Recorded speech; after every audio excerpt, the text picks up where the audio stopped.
Queensland Deputy Premier Stephen Miles said after last week's meeting, quote, "When Queenslanders and Queensland organisations decide to work together, they really can do great things," unquote. Well, they'd do even greater things if the government did what the UDIA suggested and cut the red and green tape stopping new developments being built. I've quoted this before, but it bears repeating. Former Liberal federal MP Tim Wilson says in his book, The New Social Contract, that the focus for a young person is to finance a home. Later in life, he or she then starts thinking about financing retirement. Australia's compulsory superannuation scheme reverses this. Australian workers start saving for retirement in their teens with their first pay packet. Some young people can't even afford to rent these days. According to Domain, the average rental house in 85% of Australian suburbs is now at an all-time high. That's 85% of Australian suburbs. Yet the federal government's compulsory superannuation scheme is forcing people who can't afford to rent a home to save for their retirement, locking their own money away for decades while they struggle to meet basic living standards. And where does that money wind up for all those decades? Well, it's pumped by the former unionists who run the super funds into union-only infrastructure projects that make their mates in the Labor government look like nation builders.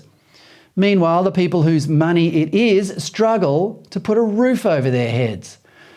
The arrogance and absurdity of this arrangement was inadvertently revealed at the Financial Review's Property Summit last week.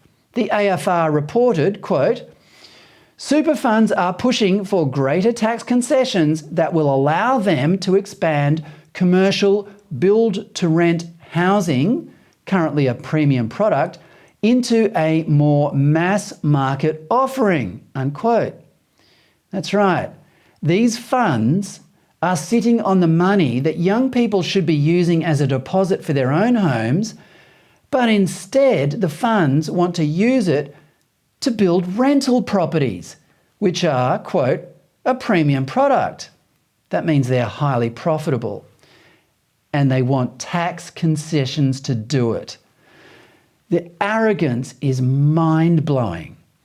Has it occurred to anyone in the federal government that if Australia's style of compulsory super, which we've had for over 3 decades now, was such a great idea, other countries would have copied it by now?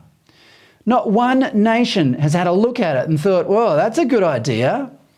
Shouldn't this be ringing alarm bells in Canberra?